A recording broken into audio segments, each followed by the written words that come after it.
Hi friends, ഇന്ന് ഞാൻ ഉണ്ടാക്കുന്നത് നാടൻ ബീഫ് കറിയാണ്. ഇത് നല്ല കുറുകിയ ചാറോട് കൂടിയിട്ടുള്ള വളരെ പെട്ടെന്ന് ഉണ്ടാക്കിയെടുക്കാൻ പറ്റുന്ന ഒരു ബീഫ് കറിയാണ് കേട്ടോ. വീഡിയോയിലേക്ക് പോകുന്നതിന് മുമ്പായിട്ട് എൻ്റെ ചാനൽ ആദ്യമായാണ് കാണുന്നതെങ്കിൽ പ്ലീസ് ഒന്ന് സബ്സ്ക്രൈബ് ചെയ്യണേ. സബ്സ്ക്രൈബ് ചെയ്യുന്നതിനോടൊപ്പം തന്നെ തൊട്ടടുത്തുള്ള ബെല്ലൈക്കൺ കൂടി ഒന്ന് പ്രസ് ചെയ്ത് കഴിഞ്ഞാൽ ഞാനിടുന്ന വീഡിയോസിൻ്റെയൊക്കെ നോട്ടിഫിക്കേഷൻ നിങ്ങൾക്ക് ലഭിക്കുന്നതായിരിക്കും. അപ്പോൾ നമുക്കിതെങ്ങനെയാണ് ഉണ്ടാക്കണേന്ന് നോക്കിയാലോ.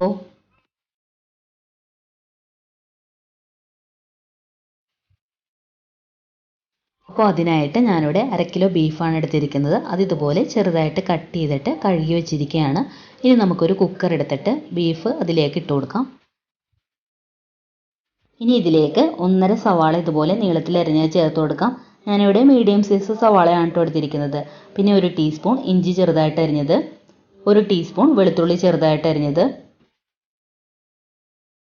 പിന്നെ 1.5 ടീസ്പൂൺ മുളക് പൊടി ചേർത്ത് കൊടുക്കാം. ഞാനിവിടെ കാശ്മീരി ചില്ലി പൗഡറാണ് എടുത്തിരിക്കുന്നത്. സാധാരണ മുളക് പൊടിയാണെന്നുണ്ടെങ്കിൽ 1 ടീസ്പൂൺ ചേർത്ത് കൊടുത്താൽ മതി കേട്ടോ. പിന്നെ 1/2 ടീസ്പൂൺ മഞ്ഞൾപ്പൊടി, 1 ടീസ്പൂൺ കുരുമുളക് പൊടി. പിന്നെ വേണ്ടത് തക്കാളിയാണ്. ഞാനിവിടെ മീഡിയം സൈസ് തക്കാളി 2 എണ്ണമാണ് എടുത്തിരിക്കുന്നത്. അതുപോലെ ചെറുതായിട്ട് അരിഞ്ഞിട്ട് ചേർത്ത് കൊടുക്കാം. പിന്നെ ആവശ്യത്തിന് ഉപ്പ് ചേർത്ത് കൊടുക്കാം. പിന്നെ കുറച്ച് കറിവേപ്പിലയും കൂടി ചേർത്തിട്ട് നന്നായിട്ടൊന്ന് മിക്സ് ചെയ്തെടുക്കാം.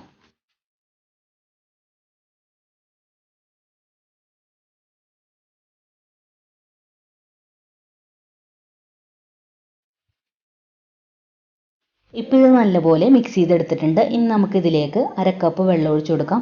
നല്ലപോലെ ചാറ് വേണമെന്നുണ്ടെങ്കിൽ 1 കപ്പ് വരെ വെള്ളം ഒഴിക്കാം കേട്ടോ. ഇനി ഇത് ഒന്നും കൂടി ഒന്ന് മിക്സ് ചെയ്തെടുക്കാം.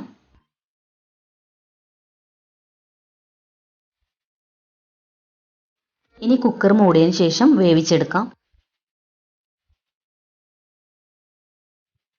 അപ്പോൾ ആദ്യത്തെ വിസിൽ വരുന്നത് വരെ ഹൈ ഫ്ലെയിമിലും പിന്നെ തീ മീഡിയം ഫ്ലെയിമിലോട്ട് ആക്കിയിട്ട് 6-7 വിസിൽ വരുന്നത് വരെ വേവിച്ചെടുക്കാം. പിന്നെ ഓരോ കുക്കറിനും ഓരോ സമയമാണ് വെന്ത് കിട്ടാനായിട്ട്. ഇപ്പോൾ നന്നായിട്ട് വെന്ത് വന്നിട്ടുണ്ട്.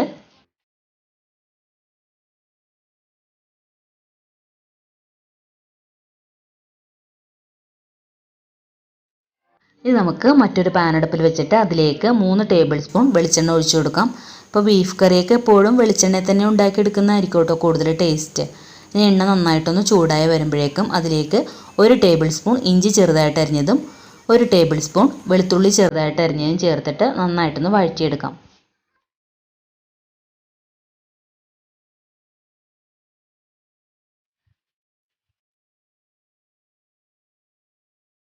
ഇനി ഇതിലേക്ക് എരിവിനനുസരിച്ച് പച്ചമുളക് ചേർത്ത് കൊടുക്കാം. ഞാനിവിടെ 3 പച്ചമുളകാണ് ചേർത്ത് കൊടുക്കുന്നത്.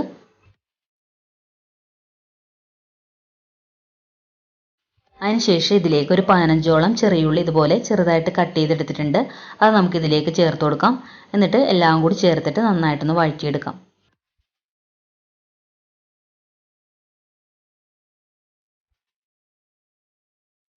ചെറിയുള്ളി ഇട്ടിട്ട് ബീഫ് കറി ഉണ്ടാക്കുമ്പോൾ ഒരു പ്രത്യേക ടേസ്റ്റ് തന്നെയാണ് കേട്ടോ.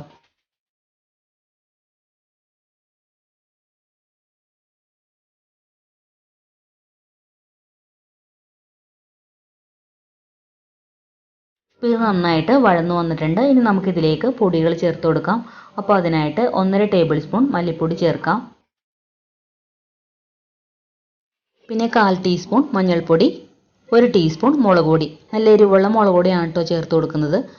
പിന്നെ ഇതിലേക്ക് വേണ്ടത് 1 ടീസ്പൂൺ മീറ്റ് മസാലപ്പൊടി, 1 ടീസ്പൂൺ കുരുമുളക് പൊടി. ഇത്രയും ചേർത്ത് കൊടുത്തിട്ട് പൊടികളുടെ പച്ചമണം മാറുന്നവരെ നന്നായിട്ടൊന്ന് വഴറ്റി കൊടുക്കാം.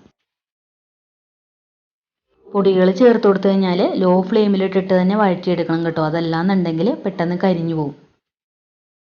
ഇപ്പോൾ ഇത് നന്നായിട്ട് വഴന്നു വന്നിട്ടുണ്ട്. ഇനി നമുക്കിതിലേക്ക് നമ്മൾ നേരത്തെ വേവിച്ച് വെച്ച ബീഫ് ചാറോടുകൂടി തന്നെ ഇതിലേക്ക് ചേർത്ത് കൊടുക്കാം.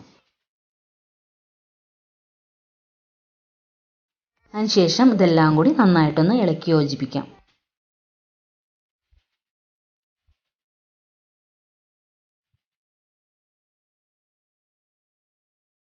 ഇനി ഇതൊന്ന് മൂടി വെച്ചിട്ട് ഏകദേശം ഒരു 3-4 മിനിറ്റ് ലോ ഫ്ലെയിമിൽ വെച്ച് വേവിച്ചെടുക്കാം.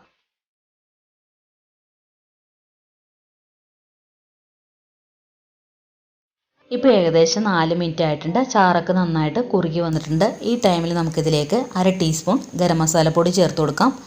പിന്നെ കുറച്ച് കറിവേപ്പിലയും കൂടി ചേർത്തിട്ട് നന്നായിട്ടൊന്ന് മിക്സ് ചെയ്തെടുക്കാം.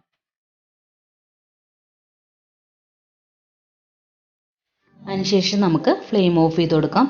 കുറച്ച് നേരം ഇരുന്ന് കഴിയുമ്പോഴേക്കും എണ്ണയൊക്കെ നന്നായിട്ട് തെളിഞ്ഞു വരും. അപ്പോൾ നല്ല ടേസ്റ്റി ആയിട്ടുള്ളൊരു ബീഫ് കറിയാണ് കേട്ടോ ഇത്. എല്ലാവരും ഒന്ന് ട്രൈ ചെയ്ത് നോക്കണം.